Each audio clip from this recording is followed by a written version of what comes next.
And thank you very much for the invitation to give evidence to the APPG's inquiry. Very happy to do so. Obviously, I only have 15 minutes, so I'm not going to attempt to, I suppose, comprehensively answer question one, covering all the problems with the current system. Let me just say that it doesn't serve children well, it doesn't serve parents well, either mothers or fathers, and it's particularly bad on the tangle of issues around domestic abuse, child sexual abuse, and alleged alienating behaviours, which are present in the majority of cases that come to the court. But of course, not all separations get to court, but those that do have serious and complex issues involved.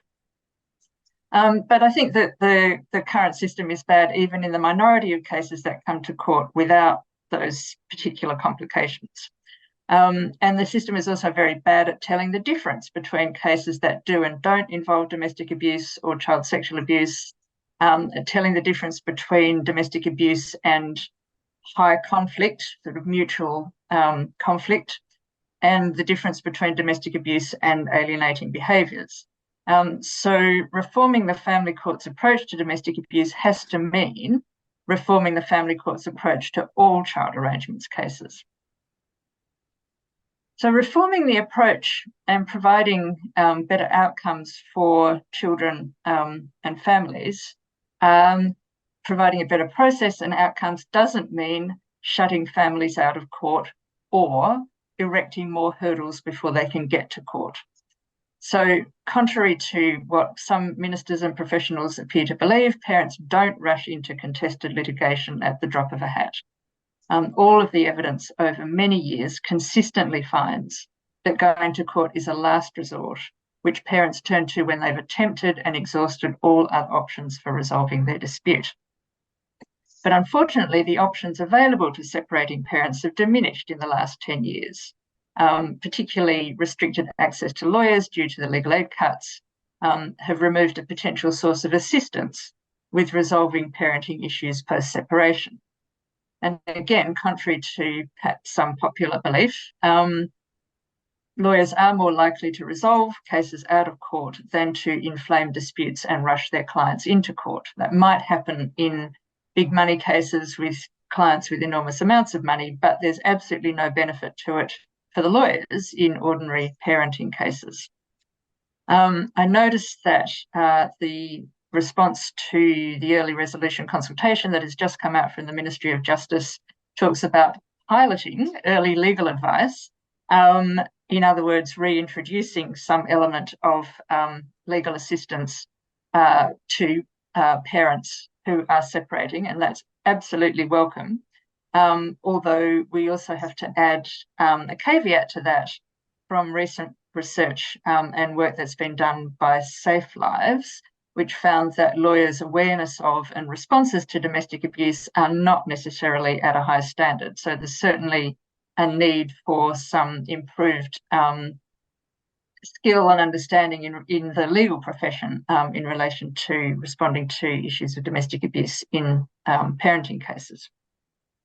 The research also has also suggested consistently and over a long period of time that the availability of counselling and therapeutic support is also very beneficial for separating parents to help address the issues that might then get deflected into family court proceedings or make family court proceedings more difficult because those emotional issues haven't been addressed. But that's never been available as an option for those who can't afford to pay for it. In other countries, particularly in Australia, specialist models of mediation have been developed which are specifically designed for domestic abuse cases. So they provide wraparound support for parties, both lawyers and support workers, and the mediator and all of the professionals are specially trained and committed to working in a trauma-informed way and to achieving safe outcomes. Now, of course, all of this means it's more resource intensive than regular mediation, and nothing like it exists in England and Wales.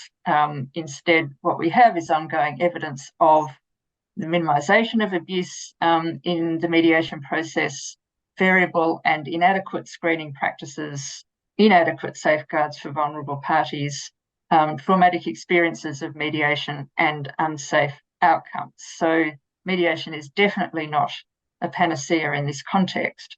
And in fact, unless and until we have consistent and reliable risk screening and a specialised process, then requiring mediation prior to going to court, or trying to push more people into mediation before going to court or court-ordered mediation is not going to be helpful, or certainly lead to safe outcomes for children. So then, referring to the harm panel report, and in response to the interlocking structural problems that we identified, we recommended an entirely new investigative approach to children's cases in the family courts, designed around the realities of contemporary family court proceedings. So that is, a high proportion of cases involve issues of domestic abuse, so we need a culture of prioritising safety. So instead of a culture of prioritising contact above all else, that isn't appropriate. Instead, we need a culture that prioritises safety. Second reality, a high proportion of cases involve litigants in person. So an adversarial process isn't appropriate because litigants in person don't have the skills or the ability, the training to function in an adversarial way. And instead, we need the court to take responsibility for working out what's brought the family to court, what's going on for the child, and what needs to be done to solve whatever the problems are. And the third reality is that children want, and under Article 12 of the Convention on the Rights of the Child, have a right to have a say in matters concerning them. So a process that doesn't hear from children, or that ignores or silences them if they don't want contact, isn't appropriate. And instead, we need a process that routinely listens to children and takes their concerns seriously. And this is the model that's currently being piloted in the Pathfinder courts in Dorset and North Wales. And I've recently undertaken a review of innovative approaches to addressing domestic abuse in family courts for an international collection, including things like legislative presumptions and objectives, specialist court support services, screening and triage processes. And I think that Pathfinder is the best and most promising approach to family justice reform that actually exists on the horizon. I'm not sure how familiar you are or how much you've read about the Pathfinder model. I'm happy to explain it further in questions if people would like me to do that. There isn't anything quite like it anywhere else, but it is evidence-based. So it draws on the harm panel report and the accompanying literature review. It draws on our knowledge of different kinds of problem-solving courts and their evaluations, and of course on wide professional experience. Anecdotally, it's been very successful in centering children's welfare and children's voices, in helping parents to resolve their disputes, and in joining up the family courts with other services, and particularly with domestic abuse services, to provide parents and children with the support they need to navigate family separation alongside the court proceedings. It has been announced that it will be rolled out to 2 bigger courts in the next couple of months. And again, the government's response to the early resolution consultation commits to extending it to all courts, subject to the spending review decisions and evaluation results. And so we should also note that we're still waiting on the outcomes of the formal evaluation of the Pathfinder courts. There's 2 strands to that evaluation currently going on. There's a process and cost evaluation, the results of which are expected at the end of February. I'm especially keen to know how the follow-up process is working. So in the Pathfinder model, there are, after orders are made, there is an automatic follow-up with families a certain period of time, 3 to 6 months after the orders are made, to see how they're working, which is designed to both check that the orders are safe and workable, and also to try to prevent the situation where orders break down and families return to court. So it will be very interesting to see how successful it is in preventing returns to court, because currently we know that up to 1/3 of cases return to court many of them do so very quickly within 2 years after the original orders, which suggests that the original orders are just not getting it right in the first place. The second strand of the evaluation focuses on the experiences of parents and children in the Pathfinder process, and that's, of course, going to be a very important element of the evaluation, because unless we find that it's working for parents and children, then the fact that it might be working very well for the professionals doesn't mean that it's achieving its objectives. So, I mean, I think there are probably some ways in which we can already see that Pathfinder could be improved. For example, adding on a kind of universal risk screening process as part of it, which is tailored to the family court context. Currently, there is some risk screening that occurs where there's suggestions of domestic abuse. They then use the DASH checklist, but that's not tailored for family court, and it's not universally applied, whereas there are models for universal screens. And the Nuffield Family Justice Observatory and the NGO Justice are working on that, on developing risk screening. And no doubt the evaluation will identify other potential refinements that could be made to the model, and that will need to be taken into account if it continues to be rolled out. But I think the key point that I want to reinforce is that if we're talking about producing a better process for children and families, then we can't do that simply by tinkering around the edges or by tweaking the existing system or by having more domestic abuse training. And this is something, all of these things have been tried numerous times before with no success. It's necessary to fundamentally change both the process and the culture of the family courts, so that the court actively finds out about the specific circumstances of the child or children in the case, and consequently can actually make the child's welfare its paramount consideration. Thank you.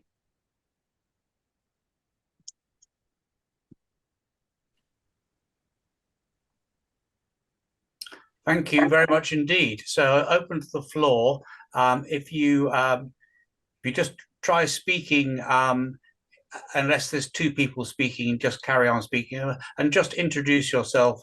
I won't get everybody to introduce themselves now, because otherwise we'll be here all the time.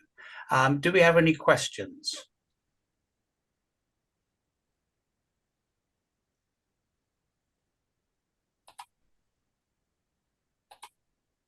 Any hands up? Sam. Oh, how do I do it? Oh yes, Sam Morley from the Families Need Fathers. Hi, Rosemary. My name's Sam Morphy. I'm Chief Exec of Families Need Fathers. We deal with around about 4,000 to 5,000 cases every year through our support groups, predominantly dads separated, struggling to see their children. This is mainly anecdotal, but we think our figures are fairly accurate. About 10 years ago, in terms of the cases we dealt with, allegations of domestic abuse against the father applicant would probably be about 1 out of every 20 cases. We now see accusations of domestic abuse in the vast majority of cases, 80 to 85%. Do you have any thoughts on why that might be the case?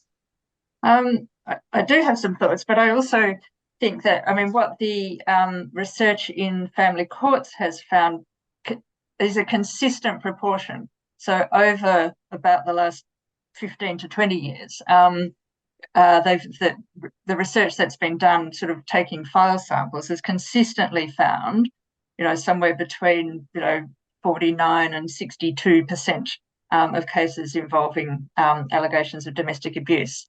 So it might. I'm not sure that there has been the kind of change, certainly in what's happening with the courts and what the courts are seeing, that you might be seeing with your particular client group. But certainly, I mean, I think that there is now, some of the other things that have happened over that period of time is a much greater awareness about domestic abuse and about different forms of domestic abuse. I mean, when I started working in this area, it was actually extremely hard to get anybody to talk about or to understand or to take it seriously or to see it as more than a marginal issue. I think everybody knows now that it is a very central issue, again, certainly in what the courts see. But the process of enacting the Domestic Abuse Act, has certainly, and the publicity that has gone around that, the establishment of the Domestic Abuse Commissioner's Office, the establishment of Victims Commissioner's Offices have very much raised the profile of domestic abuse. And I think so something that has, well, I mean, it still exists, that sometimes people don't identify what is happening to them as domestic abuse. And I think that may well have changed. I think there may well be a greater consciousness because there is more publicity and more general public awareness about domestic abuse and issues of domestic abuse. That might help to explain what you're seeing. So people are identifying it at an earlier stage, perhaps. Can I just come back on that? Thank you for that. Do you recognise it might be a tactic to be used in family court cases? Well, that's a consistent accusation that's raised, that has been raised, again, throughout the entire period in which I've been doing research on domestic abuse, that people have said it's a tactic. I don't believe it's a tactic. Okay, Ben Hine. Hi, Rosemary. Really nice to meet you. I've been following your work for a number of years. I just wanted to ask more about the state of the evidence because obviously, as you will know as well as I, the family courts are traditionally a very closed place. We don't get access really to any kind of meaningful files or file sampling at all. And when you look at, obviously, we're talking, in great deal about, for example, the harm report and other, research from Safe Lives, my own research, and the kind of client base from Families Need Fathers.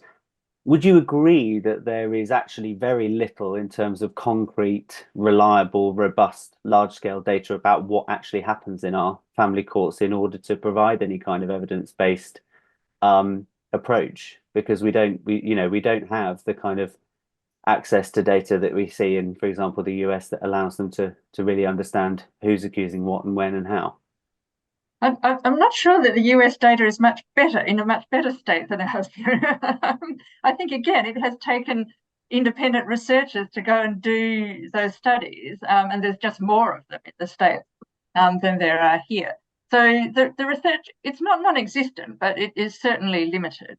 And so the sort of file studies that have been done, systematic file sampling that have been done, have been done, from the early, before 2008, 2006, there was some done, and then there's been there was one done by CAFCAS in 2016. There's quite a recent one that was done by Kieran Walsh in about 2019.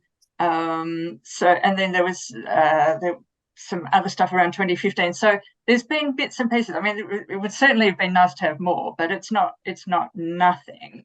No, I'm just wondering about in terms of when we make claims for, a really central claim, for example, of the presentation, and one that I'm familiar with is around, for example, the proportion of cases that involve domestic violence. Yeah. In terms of the foundation for that claim, I mean, I've been exploring as part of some bidding work, exactly what variables are recorded and are available to us, for example, in terms of CAFCAS. And it's extremely limited in the sense that you only have an indicator as where the harm is alleged, and it doesn't say by whom and in what sense. So, and I know that, sorry, just last point. Go on. The proportion, when we say, this percentage, I mean, a lot of that is based on either survey data that's been done with a self-selecting population that says, yes, I was involved in a case and it involved domestic violence. So I'm just wondering, when we say there's an evidence base here to say that this proportion of cases involve domestic violence, therefore it should be a focus. It's more of an academic question about how robust that foundation is, really. So the percentages that I'm quoting, that I quoted, are taken only not from any survey research, exclusively from file sampling studies. And those file samples, so they're not reliant on simply the administrative data, because the family court doesn't have currently administrative data. And it's only very recently CAFCAS has only very recently started to flag domestic. So these are studies that have read through the files and actually, found the qualitative information in the files and quantified that. So yeah, that's what those percentages are derived from. As we're getting short of time, well, I'm going to ask Professor Hunter to let us have that reference so we can Sure, yeah, understand that, because there's really valid points. So we've got two questions, one from Philip Marcus and then from Nick. So Philip first, please. Yeah, I'm a retired judge of the family court in Jerusalem, a former solicitor. My question is whether and to what extent interference with contact is considered to be harmful to children. Is it included in the data collection? There is an increasing amount of research that unjustified interference with contact causes terrible difficulties and terrible problems for the child down the line. I'm asking if contact interference, if it's proven, if that comes into the category of harm, such as to bring about the changes that you're recommending. So when the court is looking at the welfare of the child, and when CAFCAS is writing Section 7 reports and so on, yeah, absolutely. If I mean the one of the issues that, you know, that if a parent raises an issue about interference with contact, then that would be taken. We know that that's taken extremely seriously. You know, if a child is resistant to or refusing or reluctant to have contact, then it's necessary to work out the reasons for that. Sometimes it's due to interference. Sometimes it's really well justified because the parent has been abusive and so on. But there would always be, you know, a careful look at that. And I think, but what the Pathfinder does is that it asks those questions right from the get-go. So from the very first, when the under the current system, when the case first comes into court, there's a lot of lockstep processes and case management that goes through, and trying to get the parties to agree, and it's a long way down the track. And then only a very small proportion of children would actually be talked to. Whereas in the Pathfinder model, it starts out by saying, what's happening for this child and their family? And it includes talking to the child if the child is of appropriate age. And that has just, I think, been quite transformative in terms of getting a much better sense about what the issues are, being able to focus on the child's welfare. Fantastic. Nick Fletcher.